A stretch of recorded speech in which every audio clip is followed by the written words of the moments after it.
Hello, everybody. My name Will. Let's have a moment of song that God have his way, I don't have it my way. Now.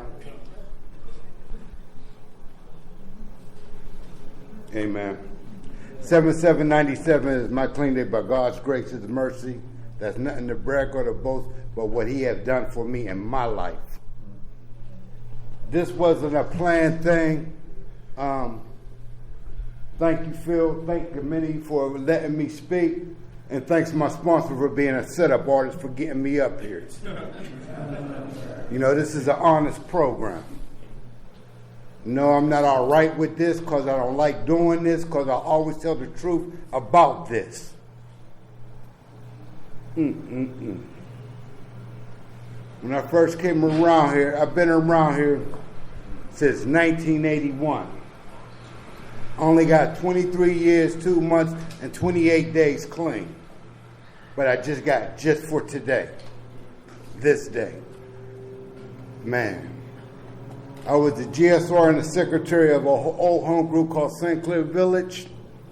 I was the vice chair of the R with my sponsor. Whew, wow. And I'm currently waiting for this COVID to be over. I work with the children on the Hill in recovery. A continuous program that loves me. I need to share that, thank you, Rich, wherever he disappeared to. Where'd he go? Great job. I met him when I had 6.5 years clean and put myself in Western Psych Hospital because the wreckage of my past came to haunt me. Like,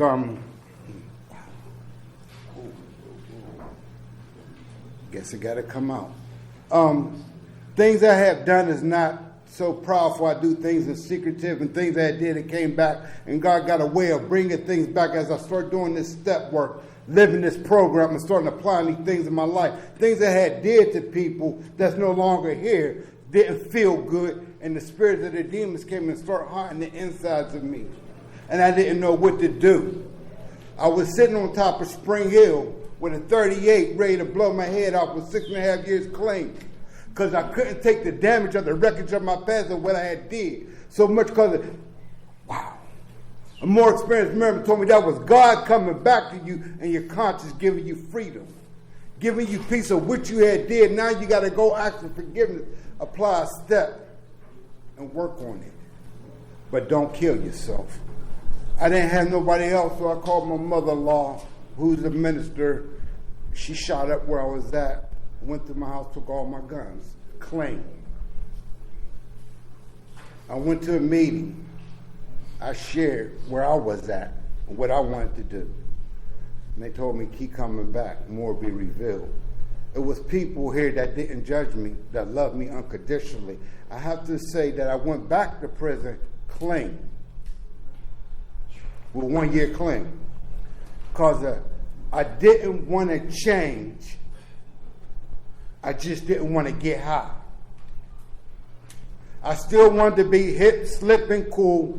I wanted to be like the cats I came up with the nice Cadillacs, the Mercedes-Benz, the Lexus, the jewelry, but none of that really made me happy. Yeah, I got a Cadillac now. I got a Benz now. I got jewelry now. I got this, I got that. But that don't make me happy. Can't none of that fit where only God belongs at. It's a spiritual, not religious program known as Narcotics Anonymous. I had to stay here. I had to go through some things to realize that I can't, but God can, he will, so why don't I let him?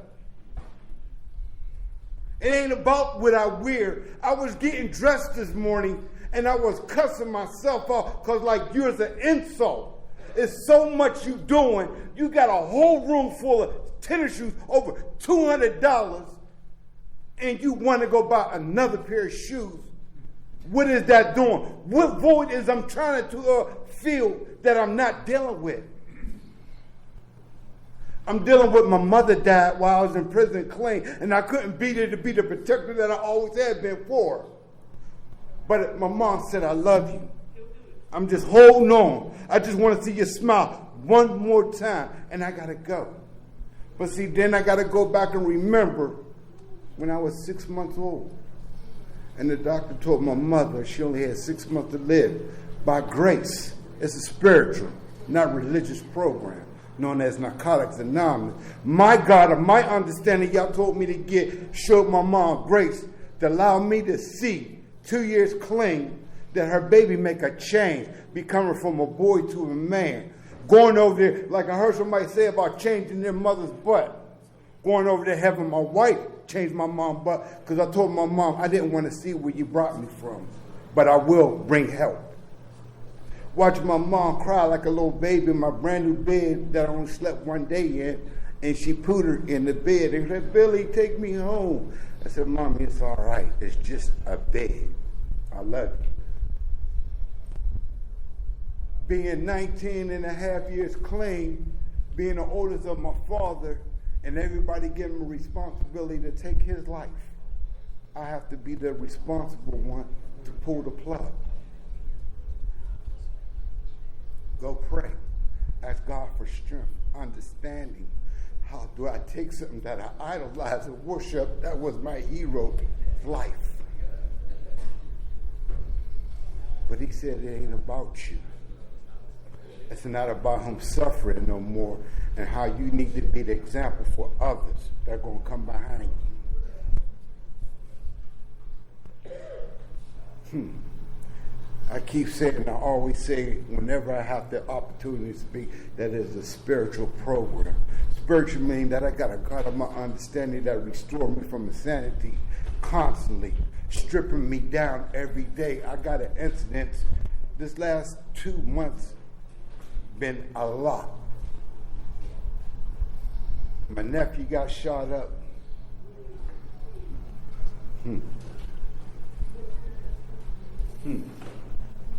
By my son. My other nephew just got shot up the other day. My other nephew got his brains blown out clean in this process. My brother got his brains blown out clean in this process. My other brother got killed in Connecticut in this process.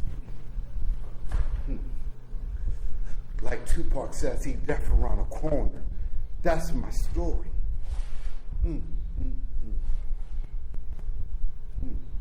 Wow. But here I am by his grace and his mercy. Still here. I have a cousin that brought me into these rooms in Pittsburgh, dying from stage 4 cancer. Just called me 2 hours ago just to check on me. Like, cuz, is you bringing that lasagna over?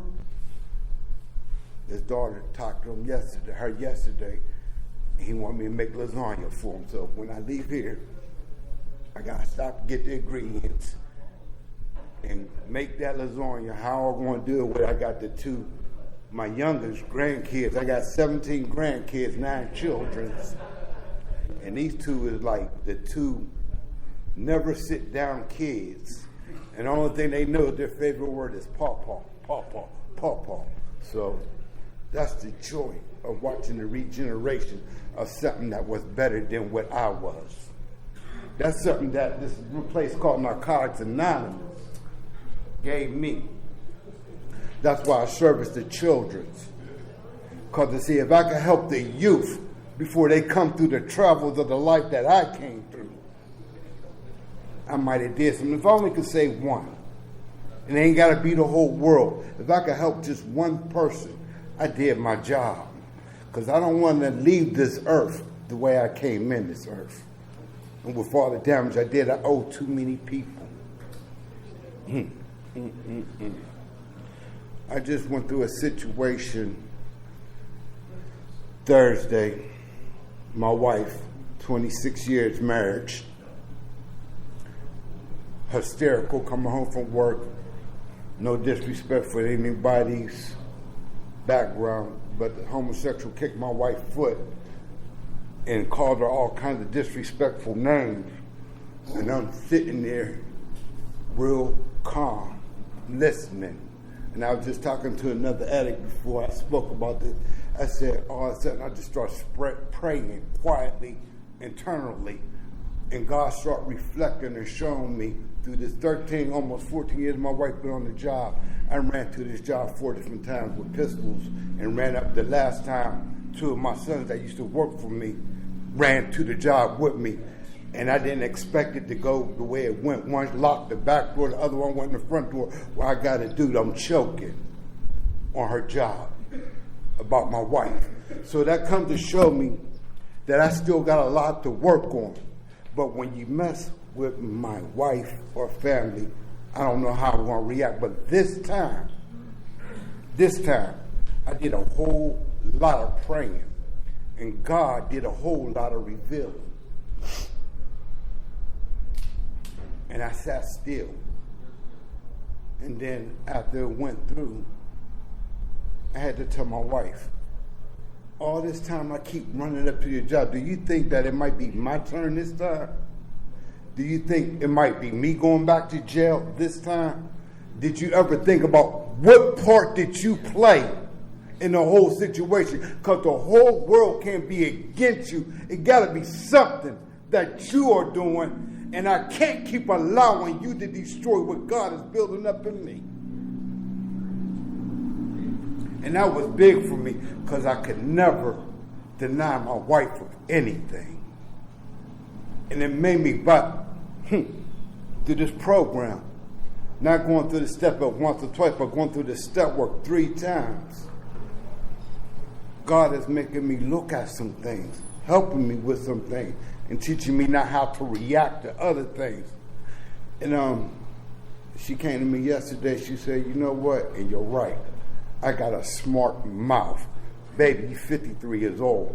I can't keep being the same person I was thinking I was at 24 when I got grandkids 16 years old and I got kids at 40 years old. It don't match. Somewhere I got to be an example, attraction, not just about what I say, but what I do. I can get up here and sound real Gucci, real clever, quote the basic text word for word.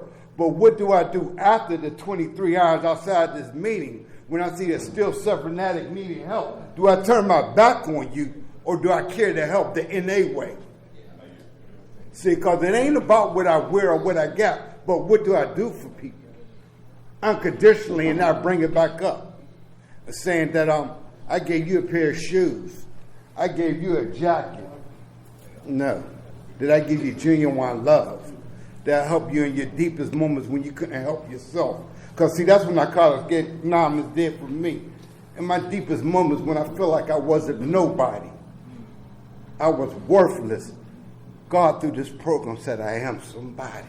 Right. He brings somebody else beyond and show me. See, because it might look nice now, but see, I got to go and remember my last run. They told me if you don't remember your last run, you'll return to it. My last run, I was paralyzed behind South High Stadium with 3.5 ounces, with the pipe stuck up in my throat, and my middle teeth was broke, got this arm crippled, and still smoking. While my kids are sitting at home waiting to go to Gateway Clipper. And I couldn't stop. My white grandmother just died, and I said, God, I can't do it no more. Walked to the salvation room. No, I don't want rehab. I just need detox. God, take me from here. I can't remember when my best friend dropped me off at St. Francis and they said they had a bed for me. After he left, they said they didn't have a bed. But the journey wasn't there. The journey was God said, how bad do you want this? And I grabbed my little suitcase, was made out of Gucci, Louis Vuitton, garbage bags out of Giant Eagle, and walked her from St. Francis all the way down to 9th Street. Feet hurting because I've been up for a whole week smoking crack. How bad is my desire to stay clean?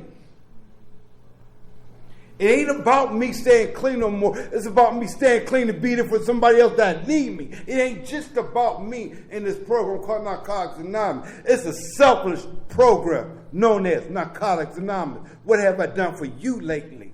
Or how have I helped you? Man, this program gave me something I never had. It's called a life. See, because I remember in Atlanta, Georgia, living in a cardboard box with a mattress stuck in there with my feet hanging out. I remember in Atlanta, Georgia, with a coat hanger going in mailboxes that they parked the cars and flipping it in and out and getting the money out for the parking meters. See, because all this little Gucci and stuff, but let me go back to under the bridge when I didn't have nothing. When I came back to Pittsburgh and my mom wouldn't let me stay in the house because she said, I'm scared of you, baby. I heard about what you're doing out there. For your mom to be scared to have you around, something's the matter with you. I did too much, too long. But the journey didn't stop. Through my understanding, God sent me an angel, and it came in the form of a Narcotics Anonymous meeting. Went in there, people that believed in me and loved me when I couldn't love myself, gave me strength, hope. I don't care if it was the fancy car that keep you coming back. I don't care if it's the big butt woman that keep you coming back. I don't care if it's the little boys that keep you coming back. I don't care if it's the diamond rings, whatever keep you coming back from using just for the day. Keep coming. Slowly over a period of time, it will be removed. Step work will come in when you start growing up, becoming from a boy to a man. But here it is, I can't judge you, but I will love you unconditionally. Because guess what? In the secrets, I did the same thing. Had multiple women. Going up to Shinley Park when my wife is waiting for me somewhere else, getting a quickie. You know what I'm saying? And then I'm going to say this and I'm done. 17 years ago, a guy owed me money, went to jail. I went to his house to pick up the money. No, it wasn't drugs, so don't get that in your mind. I sold sneakers, T-shirts, bootleg movies, and sweatshirts and clothes. And his girl answered the door. I knew she kept coming on to me. He had a white beater on with no bra and no drawers. He got locked up. Okay, where my money at? Here go your merchandise. I need money for the gas bill. Remind you, I'm married, but my wife hasn't been giving me sex. So, not dealing with the inside as I should be, as I thought I was. How much is that gas bill? $53. Here you go. And you know what you got to do. And not to be ignorant, she did her thing for 40 minutes. She said, you ain't come yet? What's up? I said, I don't come by sucking my dick. You got another hole. Let's do this. Anyway, cut a long story short, she thought she had a sucker. She went and washed me up, made dinner. But as soon as I ejaculated, I bust out in tears and started crying because I saw my wife's face. It didn't feel good. She never knew and still don't know, but I knew. That's when I knew this program started working. I ran out that girl's house, jumped in my Cadillac, drove home, and I called another addict. I said, should I go home and tell my wife? He said, is you dumb or you just stupid? He said, the way you make amends is you don't commit the same thing over again. Go to your God of your understanding and ask for forgiveness. And but here go to here. He said, learn how to forgive yourself. Give yourself a break. And then he told me, why did you go outside? It was something more than just sex. Now you need to go home and dig inside. Why was you in that vulnerable position to harm somebody? Harm somebody that you say you love, that you treasure, and you care for. And then it start coming to, this ring is just a ring, right? But it's an unbroken band. The unbroken band meaning the commitment that me and this woman, what I choose to call my wife, made a vow to our God that we understand. That means this is never supposed to be broken. Now, as I say that, I see a symbol. It's a circle that is unbroken. But if we apply the step works, the traditions, not just read it, apply it in our life daily, the freedom comes. I'm an addict. His name is William. Thank you.